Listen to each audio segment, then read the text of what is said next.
Assalamualaikum warahmatullahi wabarakatuh. Halo everyone. Di sini kami akan memaparkan hasil diskusi tim kami yaitu tentang produk keripik parirnya.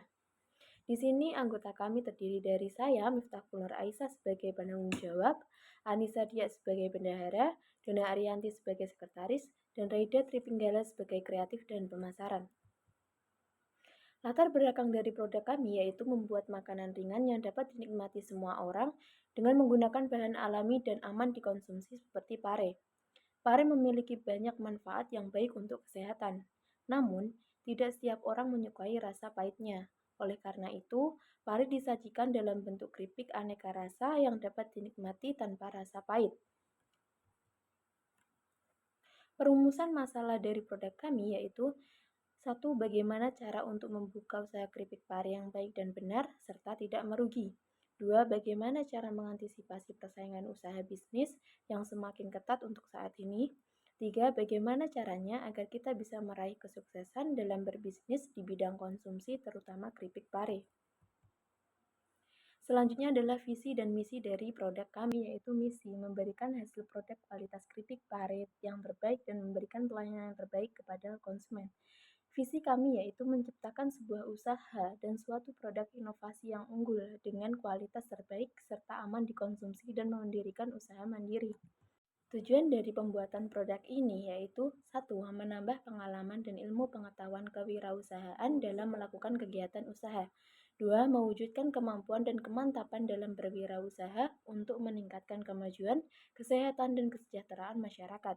Tiga, memberdayakan sikap semangat, perilaku, dan kemampuan berwirausaha di kalangan mahasiswa dan masyarakat yang mampu diandalkan dan terdepan dalam berwirausaha. 4. Memperoleh keuntungan yang sebesar-besarnya dengan modal yang secukupnya. Selanjutnya adalah manfaat. Manfaat di bidang ekonomi antara lain adalah keuntungan yang didapat cukup besar. Lalu untuk manfaat bagi pemilik, menjadikan pengalaman pemilik dalam berbisnis, akan menambahkan kemampuan pemilik dalam berbisnis. Lalu selanjutnya ada manfaat bagi masyarakat, yaitu untuk memenuhi kebutuhan makanan dan gizi masyarakat. Profil organisasi dalam produk kami ini, nama perusahaannya adalah Keripik Parirnya, dengan pemiliknya adalah Anissa Dia Laili, Dona Ariyanti Dewi, Miftahul Nur Aisyah, dan Raida Tripinggala. Jenis produk yang akan kami jual adalah keripik pare dengan aneka rasa. Jenis usaha ini termasuk dalam usaha kuliner yang akan dilaksanakan di Grogol, Kediri. Keripik pare ini sendiri memiliki beberapa keunggulan, di antaranya dalam bidang kesehatan dan juga tidak semua orang dapat menyukai rasa pahitnya. Oleh karena itu, keripik pare ini disajikan dalam bentuk keripik aneka rasa sehingga dapat dinikmati oleh semua orang tanpa rasa pahit. Selanjutnya adalah varian rasa. Untuk varian rasa pada keripik pare ini kami menyediakan beberapa rasa, yaitu diantaranya adalah rasa original, rasa keju, rasa jagung bakar, rasa sapi panggang, rasa pedas gurih, dan juga rasa balado. Harga bahan baku dan alat. Untuk perlengkapan dan alat yang digunakan untuk membuat keripik pare, ada kompor gas, tabung gas 3 kilo, wajan dan spatula, pisau, talenan, wadah, dan tentunya stiker label produk. Namun, yang masuk dalam rencana anggaran hanya gas sebesar 20.000 dan stiker sebesar 30.000 karena semua perlengkapan sudah tersedia sebelumnya. Harga bahan baku. Berikut ini harga bahan baku sekali buat keripik pare.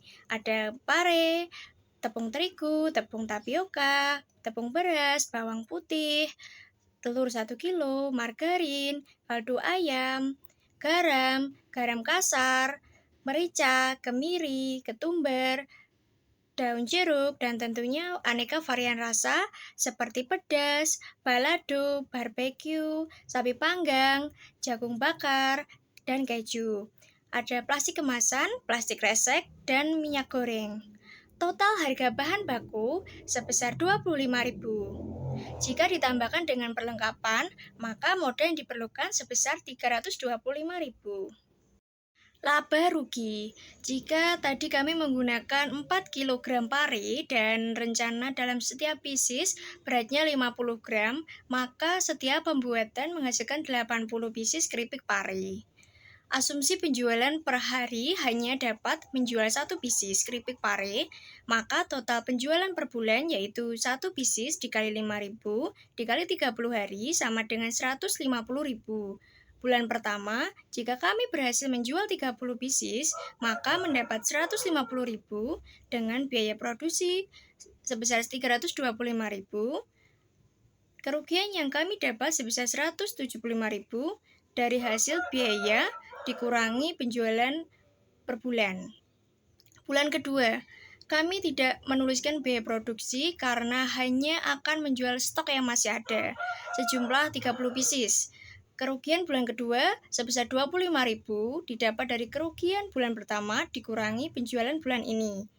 Pada bulan ketiga, kami juga masih menjual stok keripik sejumlah 20 pieces. Pada bulan ini, kami sudah mendapat keuntungan sebesar 75.000 didapat dari penjualan bulan ini, dikurangi kerugian bulan kedua. Tahap 3, analisis SWOT. Terdapat 2 faktor yang mempengaruhi penjualan, yaitu faktor internal seperti strengths dan weakness, dan faktor eksternal seperti opportunities dan threats. Kita akan bahas satu persatu. Yang pertama, strengths. Usaha ini akan dipasarkan secara online melalui sosial media ataupun marketplace. Namun tidak menutup kemungkinan jika kami membuka lapak secara offline di tempat yang dirasa strategis dan ramai orang. Yang kedua, weakness atau kelemahan. Pare dikenal memiliki rasa pahit yang tentunya tidak semua orang suka. Hal ini bisa menjadi tantangan dalam menarik konsumen baru. Produsen perlu berinovasi dalam mengolah pare agar rasa pahitnya bisa berkurang. Yang ketiga, opportunities atau peluang. Usaha ini ditargetkan kepada semua kalangan, terutama anak muda yang suka ngemil ataupun masyarakat umum. Terakhir, threats atau ancaman. Banyaknya pesaing yang juga menjual keripik pare. Di sini, produsen perlu berinovasi dengan cara menambah varian rasa lain yang mungkin tidak dimiliki penjual lain. Selanjutnya adalah analisis pasar. Analisis pasar ada 3 di sini, yaitu yang pertama target pasar, yang kedua persaingan, yang ketiga adalah sasaran pembeli. Target pasar pada usaha kami yaitu akan dipasarkan secara online melalui sosial media ataupun marketplace. Tetapi juga tidak menutup kemungkinan jika kami akan membuka lapak secara offline di tempat yang dirasa strategis dan ramai orang. Yang kedua adalah persaingan. Pare dikenal memiliki rasa yang pahit dan tidak semua orang suka. Ini juga menjadi tantangan dalam menarik konsumen baru pada usaha kita kali ini. Produsen perlu berinovasi dalam mengolah pare agar rasa pahitnya bisa berkurang.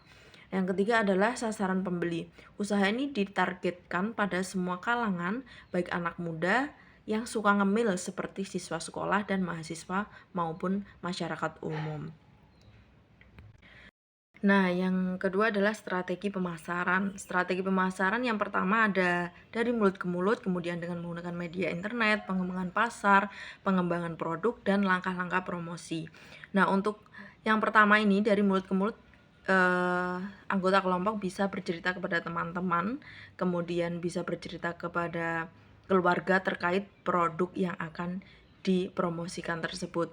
Nah, yang kedua adalah dengan menggunakan media internet, bisa memasang story di WhatsApp, kemudian di Instagram, agar orang-orang tahu apa sih produk yang akan kita promosikan. Yang ketiga adalah pengembangan pasar. Pengembangan pasar ini menambah pasar baru untuk memperluas jangkauan yang sudah dimiliki dengan cara membuat akun di marketplace seperti Shopee dan melayani pengiriman yang lebih jauh. Yang keempat adalah pengembangan produk, menambahkan varian macam dan rasa yang mungkin tidak ada di pesaing lain, seperti itu. Yang kelima adalah langkah-langkah promosi, memberikan potongan harga 10% untuk pembelian keripik pare di atas 50.000, seperti itu. Kemudian pada tanggal kembar 10, 10 atau 12, 12. Nah, selanjutnya ada perencanaan bisnis. Yang pertama yaitu metode pengumpulan data, yaitu mencatat segala jenis aktivitas ataupun kendala-kendala apa saja yang terjadi dan yang dapat menghambat kelancaran usaha kami. Yang kedua yaitu survei bahan baku. Survei bahan baku ini menjalin kerjasama dengan salah satu petani agar mendapatkan harga yang lebih murah dan bahan baku yang lebih segar. Yang ketiga, sosialisasi kepada konsumen, yaitu memberikan sampel gratis kepada teman-teman untuk mencicipi keripik pare kami. Yang keempat adalah penjualan atau pemasaran produk. Nah, setelah selesai segala aktivitas kuliah, biasanya dilakukan dari sore hingga malam hari. Untuk setiap COD dilakukan sesuai perjanjian. Yang kelima yaitu pembagian hasil kerja dan keuntungan akan dibagi rata.